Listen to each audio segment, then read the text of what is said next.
మరొకసారి అభినందన తెలియజేస్తున్నాను.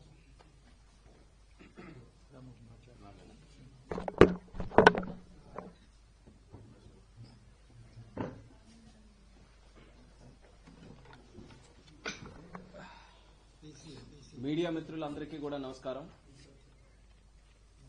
ఆర్థిక మంత్రి నిర్మలా సీతారామన్ గారు ఈ రోజు ప్రవేశపెట్టినటువంటి కేంద్ర బడ్జెట్ కి ఆంధ్రప్రదేశ్ రాష్ట్ర ప్రజల తరపున, దేశ ప్రజల తరపున ప్రత్యేకమైనటువంటి ధన్యవాదాలు తెలియజేసుకుంటున్నాం.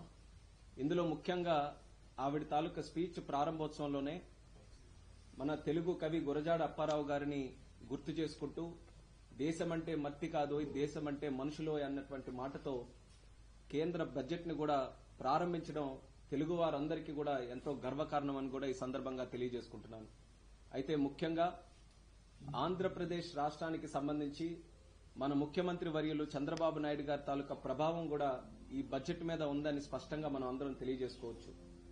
గత 7 నెలలుగా కేంద్ర ప్రభుత్వంతో సంప్రదింపులు చేసి రాష్ట్రానికి ఉన్నటువంటి సమస్యలన్నీ కూడా తెలియజేసి ఎన్డీఏ ప్రభుత్వం రాష్ట్రంలో, కేంద్రంలో ఒక డబుల్ ఇంజిన్ సర్కార్ మోడ్ లో ముందుకు నడిస్తే దాని ఫలితాలు ఏ రకంగా ఉంటాయనేది అనేక సందర్భాల్లో ఈ 7 నెలల్లో చూపించడం జరిగింది.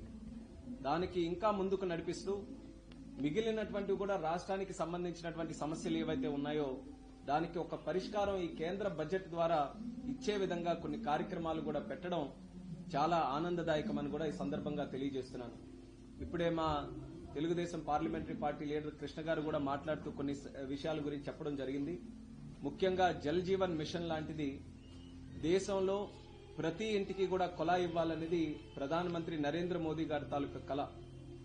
ఆ కళ మాత్రం గత 5 సంవత్సరాలుగా మన ఆంధ్రప్రదేశ్ రాష్ట్రంలో ఏ ఒక్క ఇంటికి కూడా జరగనివ్వకుండా అప్పుడు ప్రభుత్వం, అప్పుడు ముఖ్యమంత్రిగా ఉన్న జగన్మోహన్ రెడ్డి గారు చేశారు. కార్యక్రమాల్లో ఎంత అవకతవకలు జరిగాయనంటే 5 సంవత్సరాల్లో కేంద్ర ప్రభుత్వం నుంచి సుమారు 15,000 కోట్ల రూపాయలు రాష్ట్రానికి పంపిస్తే ఎక్కడ కూడా ఒక్క వాటర్ స్కీమ్ ఒక పంచాయతీ లెవెల్లో గాని, మండల్ లెవెల్లో, జిల్లా లెవెల్లో ఎక్కడా కూడా పూర్తి శాతం చేసినటువంటి పరిస్థితి ఎక్కడా కూడా కనబడలేదు. మళ్లీ తిరిగి మన ప్రభుత్వం వచ్చిన తర్వాత మళ్లీ దాని తాలూకా లెక్క వేస్తే ఈ రోజు సుమారు దానికి డబుల్ ఇంకా వర్క్ మిగిలినటువంటి విధంగా ఈ రోజు దాని తాలూకా ఎస్టిమేట్స్ అన్ని కూడా ఉన్నాయి. ఆ సందర్భంలో చంద్రబాబు నాయుడు గారు గతంలో ఢిల్లీ వచ్చినప్పుడు కూడా మరి సిఆర్ పాటిల్ గారికి కలిసినా, సీతారామన్ గారికి కలిసినా, ప్రధానమంత్రి గారికి కలిసినా ఈ జల్ జీవన్ మిషన్ తాలూకా ఇష్యూని స్పష్టంగా తెలియజేసి ఏదైతే 25కే ఎండ వచ్చో దాన్ని ఎక్స్టెండ్ చేయాలి, లేకపోతే మా లాంటి రాష్ట్రం చాలా అన్యాయం అయిపోతుందని చెప్పి ఆయన డిమాండ్ చేసిన తర్వాత ఈ రోజు దాని ఎక్స్టెన్షన్ బడ్జెట్ లో కూడా స్పష్టంగా చెప్పడం జరిగింది. 2028 వరకు ఈ యొక్క జల్ జీవన్ మిషన్ ను కూడా ఎక్స్టెండ్ చేస్తామని, దాని తాలూకా బెనిఫిట్ మన ఆంధ్రప్రదేశ్ రాష్ట్రానికే దక్కబోతుందని తెలియజేస్తున్నాను. అలాగే మ్యానుఫ్యాక్చరింగ్ సెక్టర్ కి, ఎంఎస్ఎంఈస్ కి ఏదైతే మనం గట్టిగా పుష్ ఇస్తున్నామో దానికి ఈ రోజు కేంద్ర ప్రభుత్వం కూడా బడ్జెట్ ద్వారా అనేకమైనటువంటి కార్యక్రమాలు మ్యానుఫ్యాక్చరింగ్ సెక్టర్ ని ఇంకా ప్రోత్సహిస్తూ కార్యక్రమాలు పెట్టడం జరిగింది. దాని తాలూకా బెనిఫిట్ కూడా మన ఆంధ్రప్రదేశ్ రాష్ట్రానికే రాబోతుంది. అందులో ముఖ్యంగా చంద్రబాబు నాయుడు గారి తాలూకా కళ ప్రతి ఇంటికి కూడా ఒక ఆంట్రప్రెన్యూర్ ని తయారు చేయాలని. ఆంట్రప్రెన్యూర్ ని తయారు చేయాలనంటే స్టార్టప్ కైనా, ఆంట్రప్రెన్యూర్షిప్ కైనా వాళ్ళు చేసేటటువంటి సెల్ఫ్ సఫిషియెంట్ కి ఏదైనా ఒక కార్యక్రమం చేసినా దానికి నిధి ఉండాలి. అటువంటి నిధి ఈ రోజు కేంద్ర ప్రభుత్వం ఏర్పాటు చేసింది. దాన్ని ఖచ్చితంగా ఆంధ్రప్రదేశ్ రాష్ట్రం పెద్ద ఎత్తున వినియోగించుకోబోతుందని కూడా ఈ సందర్భంగా తెలియజేసుకుంటున్నాం. అయితే ఇలాంటి ఎన్నో కార్యక్రమాలు దేశ స్థాయిలో జరిగినటువంటి కార్యక్రమాల్లో ఆంధ్రప్రదేశ్ రాష్ట్రానికి ఖచ్చితంగా సముచితమైనటువంటి న్యాయం చేసే విధంగా మరి మేము గాని, అలాగే మంత్రి గారు పెమ్మసాని గారు గాని, అలాగే చాలా మంది ఎంపీలు ఈ రోజు ఒక టీం వర్క్ కింద తెలుగుదేశం, జనసేన కూడా ఇక్కడ పనిచేస్తున్నాం. అందరం కూడా కూలంకుషంగా బడ్జెట్ అంతా కూడా ఫుల్ ఫ్లెడ్జ్డ్ గా స్టడీ చేసి ఎంతవరకు మన ఆంధ్రప్రదేశ్ రాష్ట్రానికి నిధులు గాని, స్కీమ్స్ గాని తీసుకొని రాగలమో చంద్రబాబు నాయుడు గారి తాలూకా గైడెన్స్ తో ఖచ్చితంగా అధిక శాతం మన ఆంధ్రప్రదేశ్ రాష్ట్రానికి తీసుకొని రావడానికి మేమందరం కూడా కృషి చేస్తామని కూడా తెలియజేస్తున్నాం. అయితే ముఖ్యంగా నేను కూడా సివిల్ ఏవియేషన్ మినిస్టర్ గా ఉన్నాను. నాకు కూడా చాలా ఆనందం అనిపించింది. బడ్జెట్ లో ప్రత్యేకంగా ఉడాన్ స్కీమ్ గురించి కూడా ప్రస్తావిస్తూ మరొక 10 సంవత్సరాలు ఉడాన్ స్కీమ్ ని ఎక్స్టెండ్ చేస్తూ 120 కొత్త డెస్టినేషన్లు కనెక్ట్ చేస్తామని నిర్మలా సీతారామన్ గారు కూడా చెప్పారు. దానికి కూడా ప్రత్యేకమైనటువంటి ధన్యవాదాలు తెలియజేసుకుంటున్నాను. ఈ రోజు భారతదేశంలో అత్యధికంగా శరవేగంగా అభివృద్ధి చెందుతున్నటువంటి రంగం ఏదైనా ఉందనంటే అది సివిల్ ఏవియేషన్ సెక్టర్. సుమారు 12 నుంచి 15% అభివృద్ధి ఈ యొక్క సెక్టర్ లో మనం ప్రతి సంవత్సరం కూడా చూస్తున్నాం.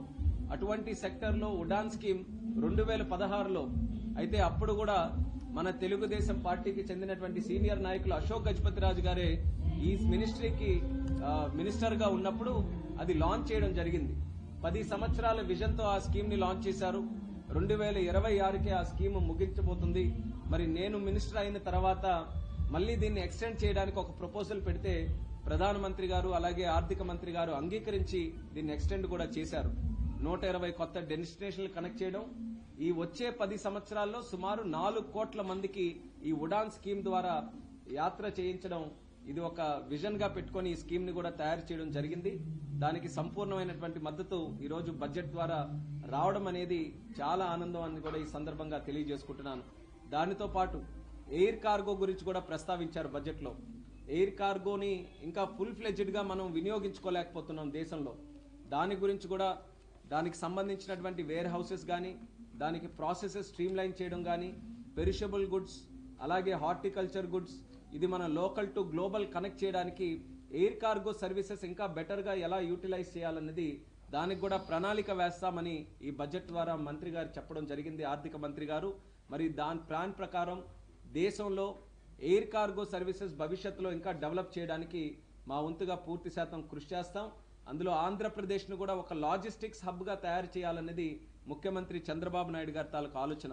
అందుకనే ఇప్పుడున్న 7 ఎయిర్పోర్ట్ని మరొక 7తో 14 ఎయిర్పోర్ట్లు ఆంధ్రప్రదేశ్ రాష్ట్రంలో చేయాలని, అలాగే మనకున్నటువంటి పోర్ట్లు సుమారు 10 నుంచి 12 పోర్ట్లు మనకున్నటువంటి తీర ప్రాంతాన్ని యూటిలైజ్ చేసుకుని పోర్ట్లు తయారు చేయాలని, హైవే నెట్వర్క్ ని బ్రహ్మాండంగా డెవలప్ చేయాలని, రైల్వేస్ ని కూడా ఆధునీకరణ చేయాలని, ఇలా అన్ని సెక్టర్స్ ని కూడా లాజిస్టికల్ గా మనం క్యాప్చర్ చేసుకుని ఆంధ్రప్రదేశ్ ని ఒక లాజిస్టిక్స్ హబ్ గా క్రియేట్ చేయాలి. అందులో ఎయిర్ ట్రావెల్ కి సంబంధించి, ఎయిర్ కార్గోకి సంబంధించి మా మినిస్ట్రీ తరఫున మరి పూర్తి సహకారం అందిస్తూ ఆంధ్రప్రదేశ్ రాష్ట్రాన్ని లాజిస్టిక్స్ హబ్ గా కూడా భవిష్యత్తులో డెవలప్ చేస్తాం. అలాగే నార్త్ ఈస్టర్న్ స్టేట్స్ కానీ, చిన్న స్టేట్స్, అలాగే హిల్లీ టెరైన్స్ ఎక్కడెక్కడైతే ఉన్నాయో వాటికి కూడా ఉడాన్ స్కీమ్ ద్వారా హెలిప్యాడ్స్ ను కూడా నిర్మించడానికి ఈ యొక్క స్కీమ్ లో ఒక అంశం కూడా పెట్టడం జరిగింది. అది ఖచ్చితంగా ఆ ప్రాంతాలన్నిటికీ కూడా చాలా ఉపయోగపడుతుందని కూడా ఈ సందర్భంగా తెలియజేస్తున్నాను. తద్వారా రాష్ట్రం దేశంలో ఏ మారుమూల ప్రాంతం ఉన్నా సరే వాళ్ళకి అత్యంత సమీపంలోనే ఒక హెలిప్యాడ్ కానీ, ఎయిర్పోర్ట్ కానీ, ఎయిర్ ట్రావెల్కి కన్వీనియంట్గా ఉండే విధంగా ఈ ఇన్ఫ్రాస్ట్రక్చర్ అక్కడ ఎస్టాబ్లిష్ చేయాలనేది కేంద్ర ప్రభుత్వం తాలూకు ఆలోచన. దాని పరంగా భవిష్యత్తులో ఈరోజు ఆల్రెడీ ఒక విజన్, ఒక క్లారిటీ మాకు బడ్జెట్ ద్వారా వచ్చింది కాబట్టి దాన్ని ఒక ఇండికేషన్గా తీసుకొని భవిష్యత్తులో మరింత పక్కా ప్లానింగ్తో ఎయిర్ ట్రావెల్ నెట్వర్క్ని దేశంగా ఇంకా పటిష్టం చేస్తాం. ఈరోజు 3rd లార్జెస్ట్ డొమెస్టిక్ మార్కెట్గా ప్రపంచంలో ఉంది. అది నంబర్ 1గా తయారు చేయాలనేది ప్రధానమంత్రి గారి తాలూకు ఆలోచన.